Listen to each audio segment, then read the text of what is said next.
नमस्कार। इस special broadcast में आपका स्वागत। दोस्तों, आपके हर सवालों का जवाब देने की मैं कोशिश करता हूँ, लेकिन सवाल बड़े मुश्किल आते हैं।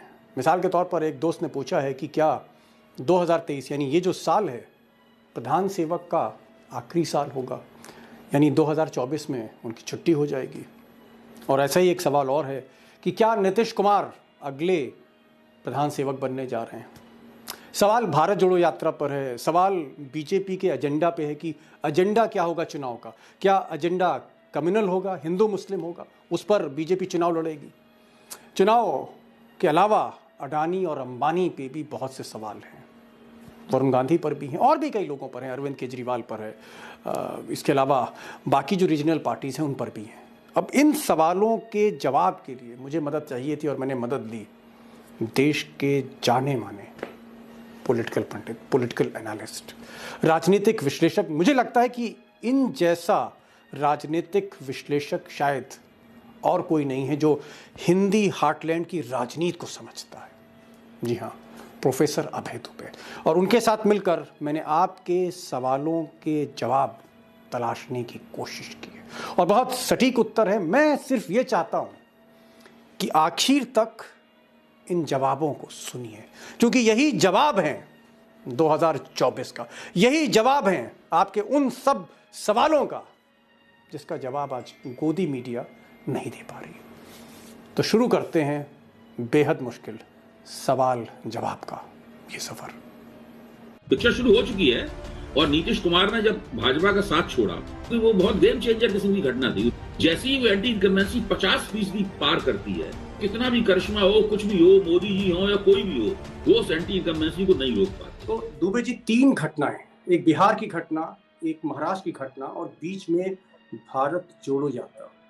अगर हम इसका संदर्भ लें, इसका संज्ञान लें, तो 2023 में जो 7 चुनाव होने जा रहे हैं अलग अलग राज्यों में, और जो मोदी जी की खुद की स्थिति है, सरकार की जो स्थिति है, आपको क्या लगता है कि मोदी पहले से मजबूत हुए हैं या वहीं पर खड़े हैं, या अब ढलान शुरू हो चुकी है, पतन की शुरुआत हो चुकी है, या फिर कहीं ना कहीं राजनीति जो हिंदुस्तान की है एक नई करवट ले रही, क्या लगता है? देखिए, अगर बिना किसी संकोच के मैं कहूं तो मैं कहूंगा कि मोदी जी के ग्राफ में कोई गिरावट आ रही हो, ऐसा कोई भी संकेत आंकड़ों के लिहाज से कम मुझे नहीं दिखाई पड़ता। अभी तो स्थिति यह है कि राज्यों में जब चुनाव होते हैं तो राज्यों में भाजपा की सरकारों के खिलाफ जो एंटी इनकम्बेंसी होती है, मोदी जी अपनी प्रतिष्ठा से और अपनी केंद्र सरकार की प्रतिष्ठा से उस एंटी इनकम्बेंसी की भरपाई करते हुए नजर आते हैं जगह जगह। अगर आप पंजाब चुनाव के उदाहरण को देखिए, चूंकि पंजाब में भाजपा की सरकार नहीं थी और जो मौजूदा पार्टी सिस्टम था, पार्टियां थी, उनके खिलाफ जनता के अंदर बड़ी थकान थी, बहुत नाराजगी थी जनता में।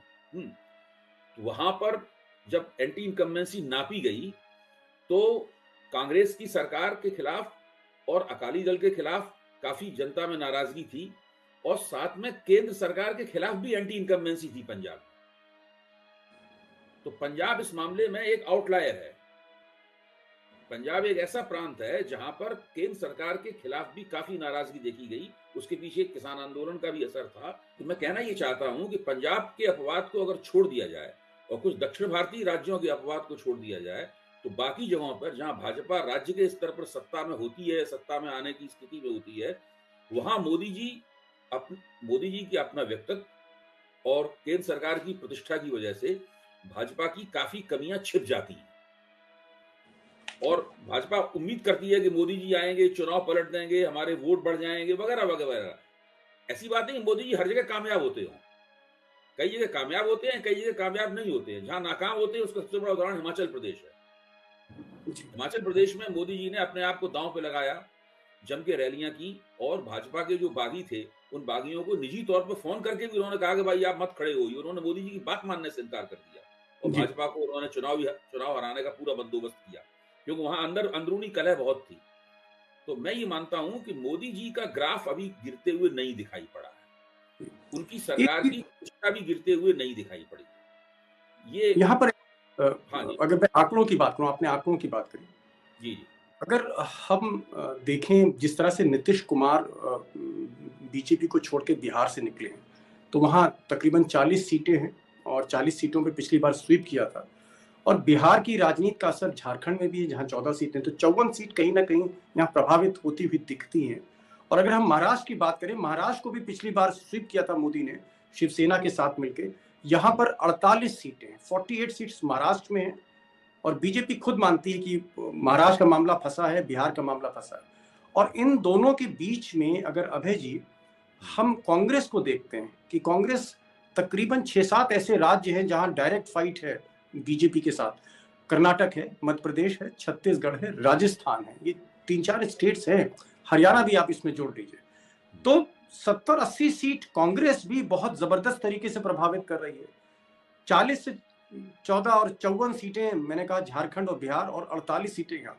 ये जो आंकड़े हैं और जहां पर बीजेपी एक बहुत मुश्किल विकेट पर है, आपको लगता है कि पार्टी के लिए ये एक बहुत बड़ी चुनौती बन के आएगी देखिए, आप 2024? पहले जो सवाल पूछ रहे थे और ये सवाल जो पूछ रहे हैं, दोनों में बहुत फ़र्क है।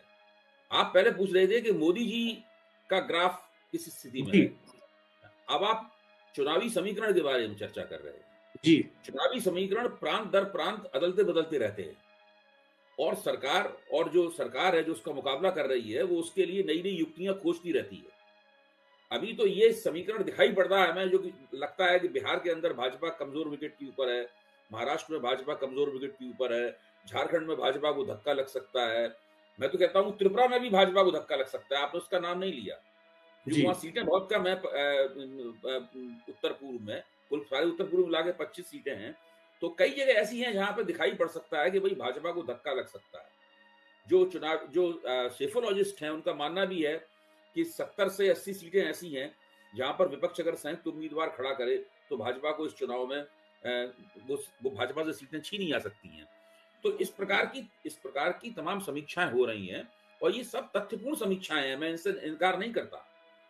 लेकिन क्या चुनावी समीकरण के जरिए चुनावी समीकरण के जरिए हम लोग देखें, या क्योंकि चुनावी समीकरण तो हम लोगों को तब देखना चाहिए जबकि चुनाव नजदीक हो।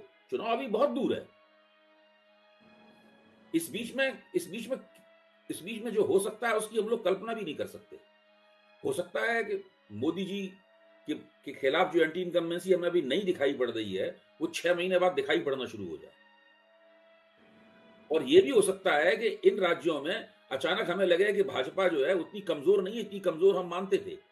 देखिए, बिहार में और महाराष्ट्र में, दोनों जगह में भाजपा की आत्म छवि ये थी, भाजपा के अंदर लगातार इस बात की डिमांड उठती थी कि बिहार में हमें नीतीश कुमार से पल्ला झाड़कर अकेले दम पर चुनाव लड़ने का प्रयास करना चाहिए, तब हमारे नतीजे ज्यादा अच्छे होंगे। इसी तरह महाराष्ट्र में भी एक जबरदस्त मांग थी कि शिवसेना को अलग करके हमें चुनाव लड़ना चाहिए, तब हमारे नतीजे ज्यादा अच्छे होंगे। तो अब तो दोनों जगह ये भाजपा के लिए ये स्थिति बन गई है कि उन्हें अकेले ही चुनाव लड़ना पड़ेगा। अच्छा, दूसरे उत्तर प्रदेश का अनुभव बताता है कि संयुक्त उम्मीदवार हमेशा भाजपा के खिलाफ उस तरह से काम नहीं करते जिस तरीके से हम लोग पारंपरिक दृष्टि से कल्पना कर लेते हैं कि अगर हम इसी लेकिन बिहार की स्थिति फिर भी उत्तर प्रदेश से भिन्न है। उत्तर प्रदेश में भाजपा का जनाधार बहुत बड़ा है और भाजपा केवल ब्राह्मण बनिया पार्टी उत्तर प्रदेश में नहीं रह गई है। बिहार में भाजपा की चिंता यह है कि वो चूंकि मुख्य तौर पर अभी भी ब्राह्मण बनिया पार्टी, यानी ऊंची जातियों की पार्टी बनी हुई है बिहार में, और बिहार के अभी पिछड़ी जातियों के वोट भाजपा को मिलना शुरू नहीं हुए हैं। बिहार के दलित भाजपा को अपनी पार्टी नहीं मानते हैं, बिहार के आदिवासी भाजपा को अपनी पार्टी नहीं मानते हैं, महादलित अपनी पार्टी नहीं मानते हैं। इसके लिए उन्हें नीतीश कुमार पर निर्भर रहना पड़ता था। चूंकि नीतीश कुमार अब साथ छोड़ के चले गए हैं और उन्होंने राष्ट्रीय जनता दल के साथ गठजोड़ कर लिया है, इसलिए ऐसा लगता है कि बिहार में संयुक्त उम्मीदवार उत्तर प्रदेश के मुकाबले भाजपा के खिलाफ ज्यादा प्रभावी होंगे। लेकिन कितने प्रभावी होंगे, ये एक सवालिया निशान है अभी। और नीतीश कुमार इस बात को जानते हैं कि राज्य विधानसभा के चुनाव में भाजपा को हराना जितना आसान होने लगता है, लोकसभा चुनाव में भाजपा को हराना उतना आसान नहीं होगा। इसके लिए उन्होंने प्रयास भी करना शुरू कर दिए हैं।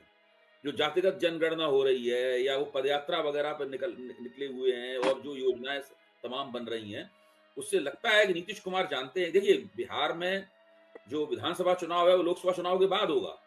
तो पहले जी। वहां पे लोकसभा चुनाव में जो राष्ट्रीय जनता दल और जनता दल एकीकृत इन दोनों के बीच का जो गठजोड़ है और उनके और छोटे दल उनके साथ जुड़े हुए हैं, इसकी ताकत की परीक्षा पहले लोकसभा चुनाव में होगी। तो मैं कह रहा हूं कि ये एक अलग है, चुनावी समीकरणों की समीक्षा के जरिए हम किसी निर्णय पे पहुंचे वो एक अलग बात है, और मोदी जी की सरकार के खिलाफ कितनी एंटी इनकम्बेंसी है उसको कैसे क्वांटिफाई करें, उसकी मात्रा हम कैसे पता लगाएं, ये एक सवाल है। देखिए, अभी तक हमने देखा है कि अगर किसी सरकार के खिलाफ एंटी इनकम्बेंसी 40% के इर्द गिर्द होती है, तो सरकार अपनी युक्तियों के जरिए उस एंटी इनकम्बेंसी को बुरे नतीजे निकालने से रोक सकती है और उसको पलट भी सकती है। लेकिन जैसे ही वो एंटी इनकम्बेंसी 50% पार करती है और 60 और 70% तक पहुंचती है, वैसे ही कोई भी व्यक्तित्व हो, कितना भी करिश्मा हो, कुछ भी हो, मोदी जी हो या कोई भी हो, वो उस एंटी इनकम्बेंसी को नहीं रोक पाते और फिर उसका जो सत्तारूढ़ दल है उसके परखचे उड़ने लगते हैं। तो ये जो पूरा तर्क है कि 70, 75, 100 सीटें कम कर दी जाएंगी या की जा सकती हैं, ये तर्क ये स्वीकार करता है कि भाजपा को हराना बहुत मुश्किल लग रहा है विपक्ष को। इसीलिए उस ज्यादा से ज्यादा इतना ही सोच पाता है कि भाई इनको पूर्ण बहुमत में आने से रोक दिया जाए। भाई आप 272 सीटें नहीं प्राप्त करने देंगे भाजपा को, लेकिन आपकी पूरी योजना ये बता रही है कि आप मान रहे हैं कि भाजपा को 200 सवा 200 सीटें तो प्राप्त करने से आप नहीं रोक सकते। तो जिस पार्टी के पास 200 सवा 200 सीटें प्राप्त होंगी, इस पार्टी को सरकार तो फिर उसी की बनेगी, चाहे पूर्ण जी। बहुमत की बने, चाहे एक ऐसी सरकार बने जो गठजोड़ सरकार हो, लेकिन इसके अंदर एक उसका बहुत जबरदस्त एंकर हो। जिस पार्टी के पास 200 सवा 200 सीटें होंगी, वो गठजोड़ सरकार के अंदर भी बहुत प्रभावी रहेगी और वो जो चाहेगी करेगी। और मैं मानता हूं मोदी जी बहुत लचीले राजनेता हैं, उनकी रणनीतियां बहुत लचीली होती हैं। ये मत मानिए कि अगर उनको पूर्ण बहुमत नहीं मिला तो प्रधानमंत्री बनने से वो इनकार कर देंगे, और पार्टी के ऊपर उनका जबरदस्त कैप्चर है। मतलब आप ये कहना चाह रहे हैं, मैं आप रोकूंगा आपको, जी, आप ये कह रहे हैं बहुत फ्लेक्सिबल है मोदी, बहुत लचीले हैं मोदी। अब बिल्कुल। लचीले और फ्लेक्सिबल का तो राजनीतिक भाषा में यही मतलब है कि किसी भी लेवल पे जाके एक नया गठजोड़ बना सकते हैं, किसी के आगे भी झुक सकते हैं। आपका ये कहने का 2019 के चुनाव से मतलब। पहले आपको याद होगा 2019 के चुनाव से पहले उन्होंने ये कहना भी शुरू कर दिया था, जी। क्योंकि नहीं, जब मेरा ये बात सवाल चली ये आ है। रही थी कि शायद पूर्ण बहुमत ना प्राप्त हो, तो उन्होंने एक दो वक्तव्यों में मोदी जी ने इशारा भी दिया था कि वो हर तरह की परिस्थिति का सामना करने को तैयार है। प्रोफेसर साहब, मेरा सवाल ये है, जो आपने जी, फ्लेक्सिबल वर्ड यूज किया, लचीलापन, जी, कि अगर 230 पर 225 पर अगर बीजेपी आती है 2024 में, तो जितने विकल्प हैं वो मोदी स्वयं खोलेंगे। जो लोग कहते हैं कि साहब 230 पे आ गई तो हो सकता है गडकरी को ले आए, राजनाथ को ले आए, एक कंसेंसस कैंडिडेट, लेकिन आप ये कह रहे हैं कि मोदी खुद बात कर सकते हैं, चाहे वो नवीन पटनायक हो या आपने सही समझा। कोई मैं हो। आपने आपने मेरी बात बिल्कुल सही समझी। मैं ये मानता हूं, और मुझे लगता है कि थोड़ी देर हम लोग चर्चा करेंगे तो आप भी मेरी बात की तस्दीक करेंगे। मैं ये मानता हूं कि भाजपा के अंदर मोदी के अलावा और नेतृत्व का कोई दावेदार नहीं रह गया है। जब 2014 में मोदी प्रधानमंत्री बने थे, उस वक्त नेतृत्व के कई दावेदार थे। वो सारे दावेदार किसी न किसी रूप में, किसी न किसी विशेष परिस्थिति के तहत तिरोहित हो गए हैं। धीरे धीरे करके उनकी दावेदारियां समाप्त हो गई हैं। मोदी जी को चुनौती देने की कोई स्थिति में नहीं है। जिस नेता के नाम पर पूर्ण बहुमत प्राप्त होगा या 200 से ज्यादा, सवा 200 से ज्यादा सीटें प्राप्त होंगी, उस नेता को कोई चुनौती नहीं दे पाएगा। ये जो कल्पनाएं हैं कि मोदी को जैसे ही पूर्ण बहुमत प्राप्त नहीं होगा वैसे ही भाजपा के अंदर बहुत सारे दावेदार खड़े हो जाएंगे, ये कल्पनाएं गलत हैं। अगर भाजपा को 150 सीटें मिलती हैं, तब ये बात सही हो सकती है आपकी कि हाँ, तब अब 175 तब ये तब 190। तब ये हाँ, तब ये कहा जाए कि भाई ये इस व्यक्ति के नेतृत्व में देखिए कितनी ज्यादा सीटें कम हो गई, इसको हटाया जाए। तब मोदी जी को अपना नेतृत्व से अपना रिटायरमेंट ले लेना पड़ेगा। वो लेकिन दो सवा 200 सीटें लाने का मतलब ये है मोदी जी ही फिर दोबारा प्रधानमंत्री बनेंगे और वो खुद ही फिर गठजोड़ करेंगे, और उनको उनके साथ गठजोड़ करने वाले बहुत से दल तैयार भी हो जाएंगे, क्योंकि सबको सत्ता चाहिए। और बहुत सारे दल ऐसे हैं जो कि भाजपा के साथ अतीत में सत्ता में रह चुके हैं। मिसाल के तौर पे। कौन नहीं रह चुका? सब तो रह चुके। ममता बनर्जी भाजपा के साथ सत्ता में रह चुकी हैं, नीतीश कुमार भाजपा के साथ सत्ता में रह चुके हैं, तमाम लोग सत्ता में रह चुके हैं, कुछ एक दलों को छोड़ दिया है। दक्षिण भारत के दल सत्ता उनके साथ आ जाएंगे, द्रविड़ पार्टियां भाजपा के साथ सत्ता में रह चुकी हैं, वो आ जाएंगी। तेलुगु देशम सत्ता में रह चुकी है भाजपा के साथ, वो आ जाएगी। कई लोग आ जाएंगे भाजपा की सत्ता में। जी, अभी मैं देख रहा था बीजेपी की कई रैलियां हो रही हैं सर, और एक रैली साध्वी प्रज्ञा ने की कर्नाटक में, फिर दूसरी रैली, बहुत बड़ी रैली जो है वो अमित शाह जी ने करी, वो भी कर्नाटक में, क्योंकि कर्नाटक में चुनाव हो रहे हैं। जी। और कर्नाटक के जो प्रदेश अध्यक्ष हैं उन्होंने भी एक बहुत जबरदस्त भाषण दिया। अगर हम साध्वी प्रज्ञा को सुनते हैं तो बात करती हैं, खुलेआम कहती हैं कि भाई आप हर घर में एक हथियार होना चाहिए, अगर हथियार नहीं है तो कम से कम जो सब्जी काटने वाला चाकू वही धारदार रखो। उधर नलिन जो उनके प्रदेश अध्यक्ष हैं भाजपा के, और बहुत ही जबरदस्त भाषण देते हैं, भड़काऊ भाषण देते हैं। उनका ये कहना है कि भाई ये नाली वगैरह भूल जाइए, नाली, जल, पानी और ये सब छोटे छोटे ये रोजाना के मसले हैं, इनको भूल जाइए। आप बच्चों के बारे में सोचिए, और अगर बच्चों के भविष्य सुरक्षित रखना चाहते हैं तो लव जिहाद पर फोकस करिए, लव जिहाद पर। और उधर अमित शाह ने कहा कि भाई वो कौन लोग हैं जिन्होंने टीपू सुल्तान को हीरो बना दिया, और जिन्होंने टीपू सुल्तान को हीरो बना दिया आप उनके साथ जाएंगे, जिन्होंने राम मंदिर बनाया उनके साथ नहीं जाएंगे। ये जो एक एजेंडा सेट हो रहा है कर्नाटक में, जिसमें बार बार, या कर्नाटक के बाहर भी, जहां पर घूम फिर के वही सांप्रदायिक ध्रुवीकरण की बातें हो रही हैं और खुलकर मंच, आपको लगता है कि 2024 का जो ट्रेलर है वो हम कर्नाटक में देखेंगे, और कहीं ना कहीं बीजेपी अपने ऐप छुपाने के लिए ये जो कम्युनल एजेंडा है उसको हाईलाइट करेगी? शुरुआत हो चुकी है। देखिए, कम्युनल एजेंडे का भाजपा इस्तेमाल करती रही है, इस वक्त भी कर रही है, आगे भी करेगी, और चुनाव के दौरान भी करेगी, इसमें कोई शक नहीं। मैं अगर आपकी बात का मतलब ये है तो मैं उससे सहमत हूं, लेकिन कि ये मानना कि भाजपा पूरा लोकसभा का चुनाव इसी मुद्दे पे लड़ेगी, इससे सहमत नहीं हूं। मेरा मानना है कि राम मंदिर के मुद्दे पर भाजपा ने न 2014 का चुनाव लड़ा था, न 2019 का चुनाव लड़ा था। इसका मतलब नहीं है कि राम मंदिर की बात नहीं कही गई, या राम मंदिर की चर्चा नहीं हुई, या स्थानीय स्तर के या मझोले स्तर के या शीर्ष से कुछ नीचे स्तर के लोगों ने कोई सांप्रदायिक बातें नहीं कही। आपको याद होगा 2014 में तो पश्चिमी उत्तर प्रदेश में अमित शाह क्या भाषण देते थे? वो कहते थे बदला लेने का समय है। यानी वो जो वहां पे पश्चिमी उत्तर प्रदेश में जो सांप्रदायिक स्थिति थी, जो मुजफ्फरपुर के दंगे और दंगों के बाद बनी थी सांप्रदायिक स्थिति, उसका फायदा उठाने के लिए, जाटों के वोट लेने के लिए उन्होंने उस तरह के भाषण दिए थे वहां पे। लेकिन क्या हम कह सकते हैं कि उत्तर के 2014 का चुनाव नरेंद्र मोदी ने सांप्रदायिक मुद्दे पे जीता? सांप्रदायिकता उनकी रणनीति है, थी और रहेगी, लेकिन केवल सांप्रदायिक रणनीति के जरिए लोकसभा का चुनाव ना उन्होंने पिछली 2 बार लड़ा है, ना वो इस बार लड़े। मुख्य तौर पर भारतीय जनता पार्टी चुनाव जीतती है 2 वजहों से।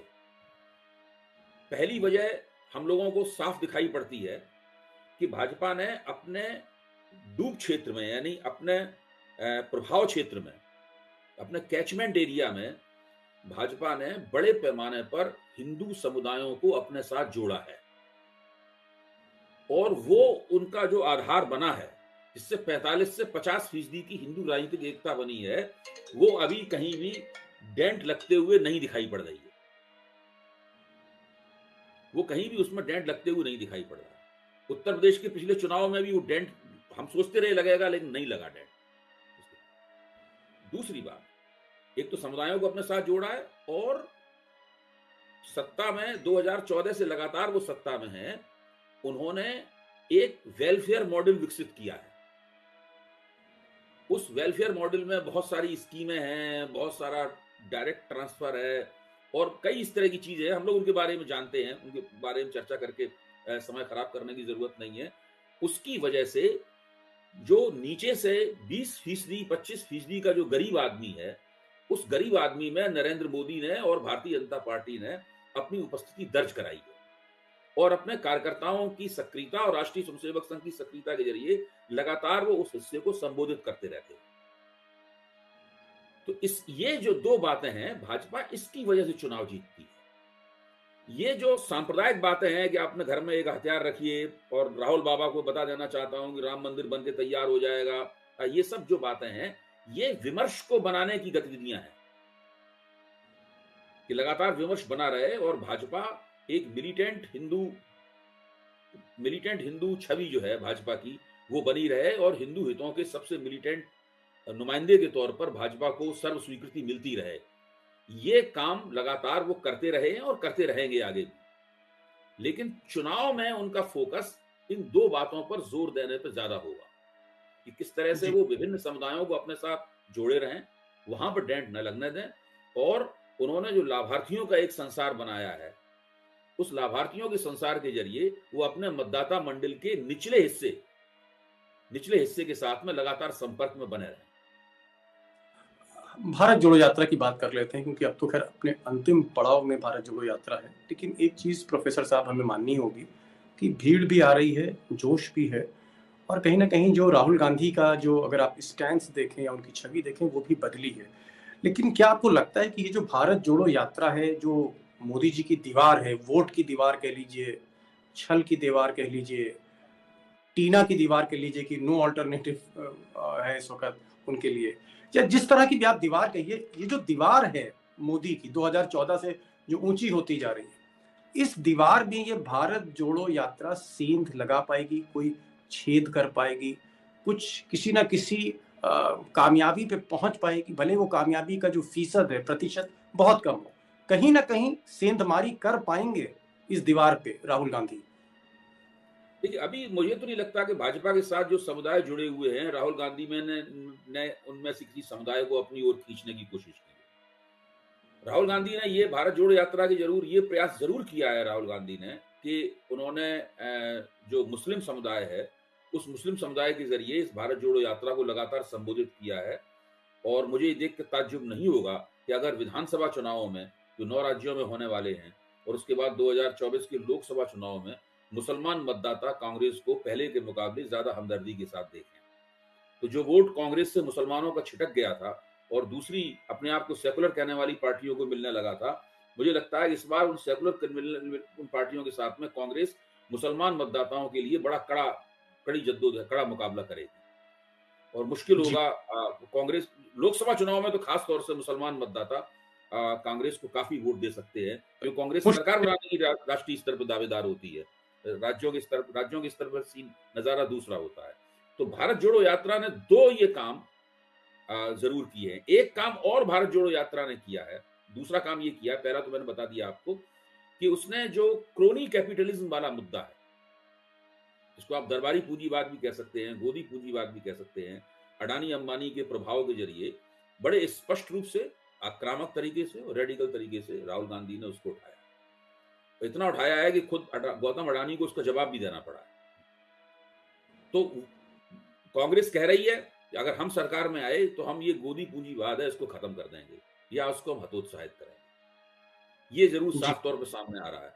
तो दो बातें स्पष्ट रूप से सामने आ रही हैं। तीसरी बात जो स्पष्ट रूप से अभी तक सामने आनी चाहिए थी और नहीं आ पाई है, वो ये है कि कांग्रेस के संगठन में भी भारत जोड़ो यात्रा कारण कोई बड़ा उछाल आया है? ये चीज अभी हमें दिखाई नहीं पड़ रही है, हमारे पास इसकी रिपोर्ट नहीं है। अगर आपके पास इसके तथ्य और आंकड़े हों, एक कश्मीर का केवल एक उदाहरण सामने आया है कि कश्मीर में जो लोग छोड़ गए थे, गुलाम नबी आजाद की पार्टी का जो एक अलग गुट था, जो दूसरे गुटबाजी हो गई थी, उसमें नाराज था, तो वो निकल के फिर कांग्रेस में वापस आ गया है। वो एक उदाहरण जरूर है।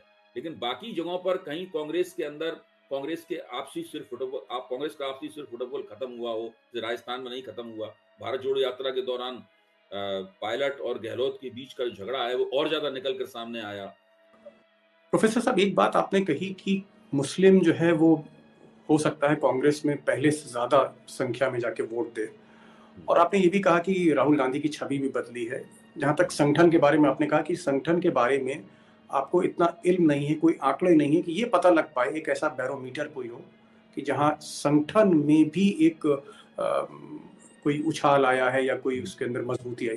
लेकिन एक चीज़ मैं इकोनॉमिक टाइम्स की एक रिपोर्ट का जिक्र करना चाहता हूँ। इकोनॉमिक टाइम्स ने एक रिपोर्ट अभी हाल में छापी जिसमें उसने कहा कि कांग्रेस के हाथ से जो ब्राह्मण्स हैं वो काफ़ी संख्या में निकले, 50% के आसपास, और 45% के आसपास गैर ब्राह्मण सवर्ण निकले हैं, जैसे कि आप क्षत्रिय मान लीजिए, वैश्य मान लीजिए, और तमाम उसमें त्यागी भी हो गए, भूमिहार भी हो गए, और उसमें और कोई ऊंची जातियां हो गई शामिल। और इसके अलावा कांग्रेस में जो ओबीसी है उसने भी एक बड़ा डेंट दिया है। आपको लगता है जो अर्बन हिंदू वोटर है कस्बों में, शहरों में, बड़े शहरों में, ये वापस लाने की कोई एक्सरसाइज हमें नहीं दिखती? और आप भी पहले भी प्रोग्राम में आपने कहा था कि जो कम्युनिटी वोटिंग होती है किन कम्युनिटीज पे फोकस कर रही है वो भी क्लियर नहीं है, मुस्लिम्स के अलावा।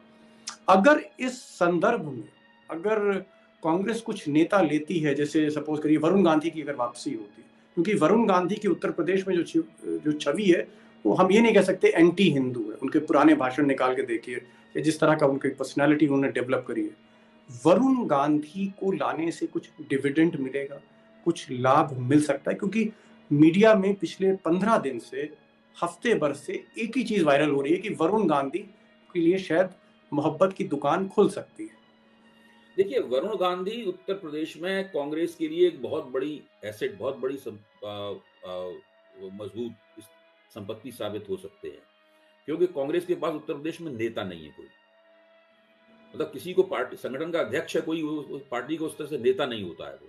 अगर वरुण गांधी कांग्रेस में आते हैं और कांग्रेस उन्हें उत्तर प्रदेश का इंचार्ज बनाती है, कहती है कि भाई उत्तर प्रदेश आपके हवाले है, अब आप देखिए कांग्रेस की किस्मत उसमें चमकाइए आप वहां पे, तो वरुण गांधी उसमें बहुत उपयोगी साबित हो सकते हैं और वो एक तरह से कांग्रेस के लिए गेम चेंजर साबित हो सकते हैं उत्तर प्रदेश में। और गेम हम लोग चेंजर। इस बात, हाँ, पहले भी हम लोग इस बात पर चर्चा कर चुके हैं।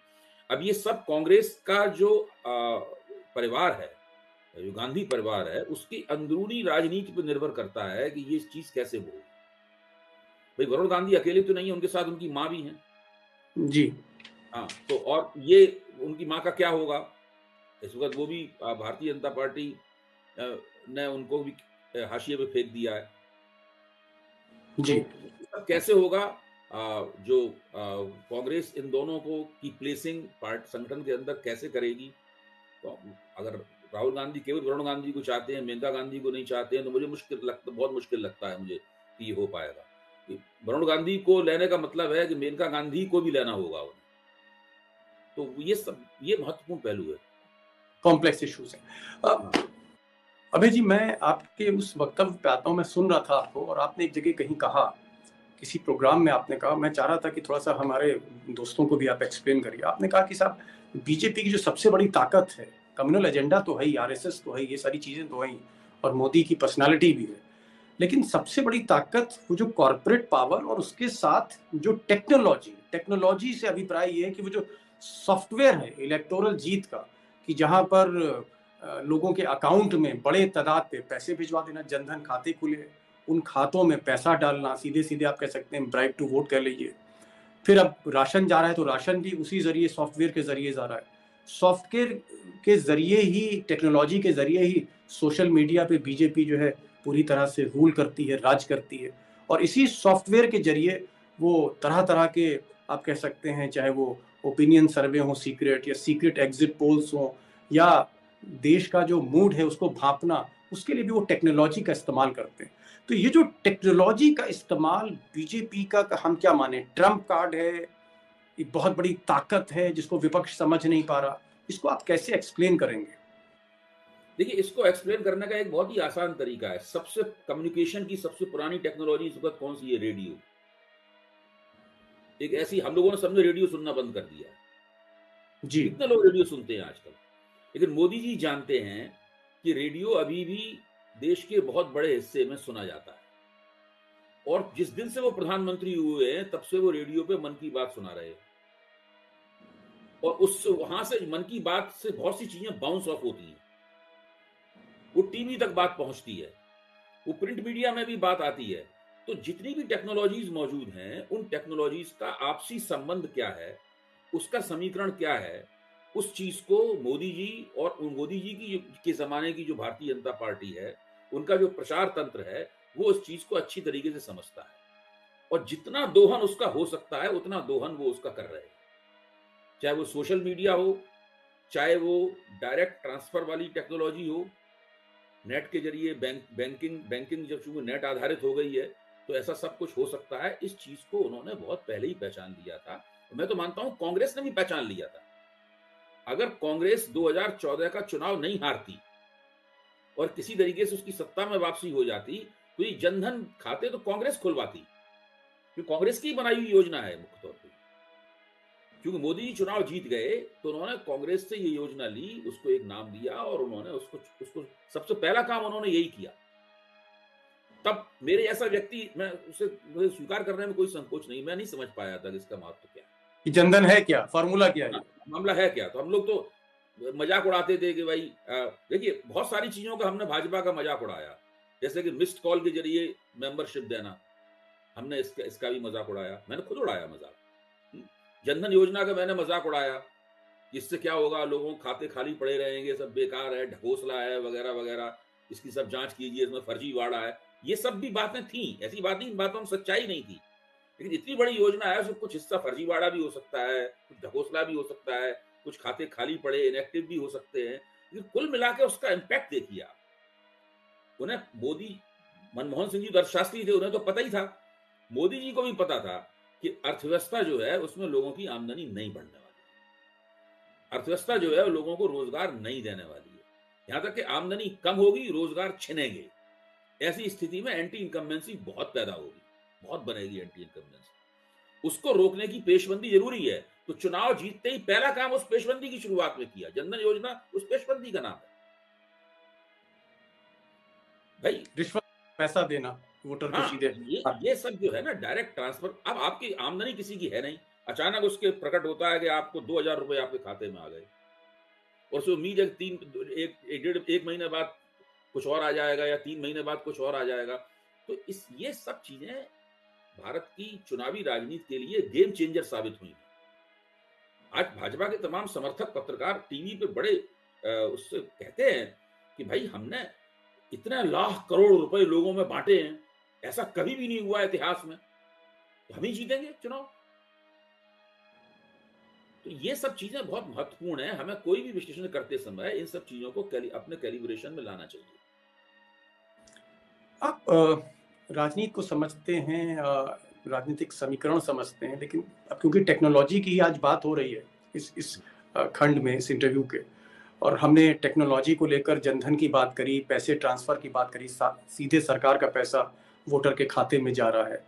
एक चीज और टेक्नोलॉजी जिस पर बड़े सवाल उठ रहे हैं, और बहुत बार ये सवाल पूछा गया है, अडवाणी जी जब हारे थे उन्होंने भी उठा दिया था, ये ईवीएम, ये भी क्या एक टेक्नोलॉजी है, और क्या इस टेक्नोलॉजी पे जो सवाल उठते हैं वो कितने जायज हैं, और क्या ये भी एक उस इलेक्टोरल पॉलिटिक्स का पार्ट है क्या, अगर इसको हम मुझे कभी बदलें? यकीन नहीं हुआ कि ईवीएम हैकिंग के जरिए भारतीय जनता पार्टी चुनाव जीतती है, मैं कभी इसके ऊपर यकीन नहीं कर पाया। मैं ये मानता हूं कि ये विश्लेषण से बचने की एक बोगी है, क्योंकि चुनाव हमेशा सामाजिक शक्तियों के समीकरण बनाने से, उन समीकरणों को टिकाऊ रखने के जरिए जीते हारे जाते हैं।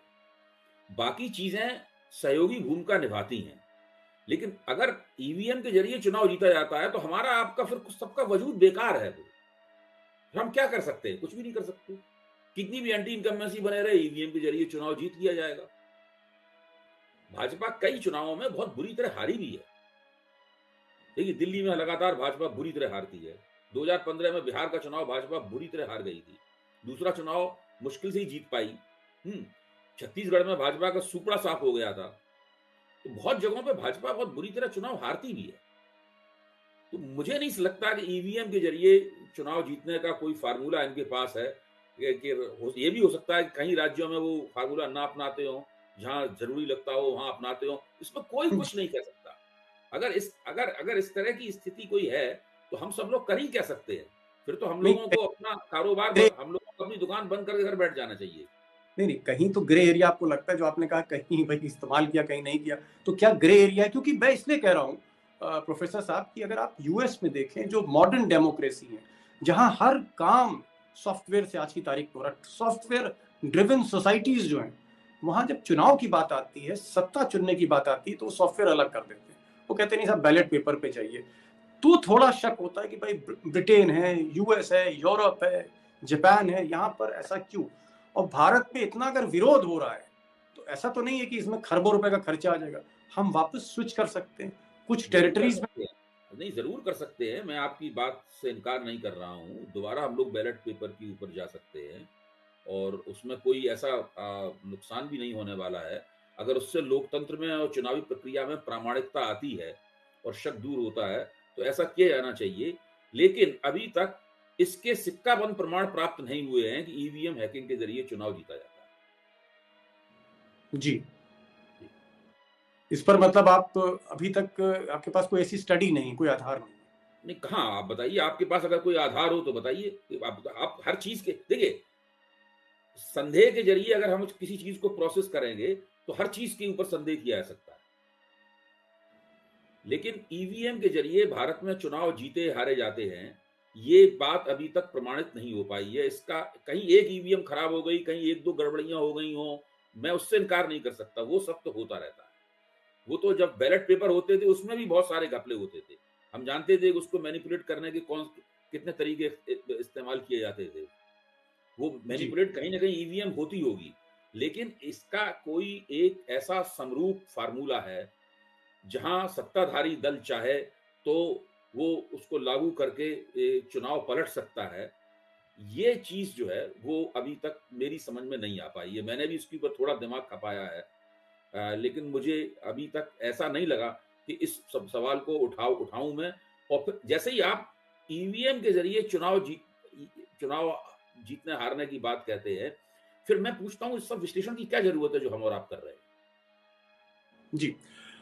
ठीक है डॉक्टर साहब, कोई ऐसा स्टडी आती है, कोई इस तरह की कोई बहुत ही एनलाइटेंड स्टडी होती ईवीएम पे, ज़रूर आपके साथ मैं फिर अलग से बात करूँगा। मेरा अंतिम सवाल है, हमने कांग्रेस पर बात कर ली, भारत जोड़ो यात्रा पे बात कर ली, मोदी जी की ताकत पे बात कर ली, एजेंडे पे बात कर ली। अब एक अंतिम सवाल कि जो तीसरा मोर्चा कह लीजिए, जो सोशलिस्ट ताकतें हैं, जिनका नेतृत्व नीतीश कुमार करने जा रहे हैं या करते हुए लगते हैं। नीतीश कुमार ने जिस तरह से मोदी जी को छोड़ा, एक नया समीकरण बनाया और आज की तारीख में बिहार, झारखंड और उत्तर प्रदेश में उनकी जयंत चौधरी से बात हो रही है। इटावा में वो गए थे जब मुलायम सिंह यादव का निधन हो गया, लंबी बातचीत उनकी अखिलेश यादव के साथ हुई, आज भी संपर्क में। तेजस्वी के बारे में वो कह ही चुके हैं, हेमंत सोरेन से भी वो कह चुके हैं, शरद पवार से बात हो रही है, सीताराम येचुरी से मुलाकात कर चुके हैं, उद्धव ठाकरे से भी संपर्क में। ये जो नीतीश कुमार वाला जो समीकरण आपको दिख रहा है, मुझे लगता है कि लेकिन पिछले 15-20 दिन से 25 दिन से नीतीश थोड़ा शांत है। ये बात जरूर आ रही है कि तेजस्वी उनके लिए सरकार की मदद से एक जहाज खरीद रहे हैं। वो लंबी दूरी का जहाज होगा, लंबी दूरी का उड़ान भरेगा और उससे कैंपेन स्टार्ट होगा और शायद मकर संक्रांति के बाद नीतीश कुमार बिहार के बाहर कदम बढ़ाने जा रहे हैं। नीतीश फैक्टर आपको कितना मजबूत लगता है? आपको लगता है कि ये कैटलिस्ट हो सकता है, ये कहीं ना कहीं कोई प्रभाव ला सकता है, कोई नई करवट ला सकता है आने वाले 3-4-5 महीने में? मुझे लगता है, पहली बात तो मैं ये कहूँगा कि नीतीश कुमार इस काम को करने वाले सबसे ज़्यादा सही व्यक्ति हैं।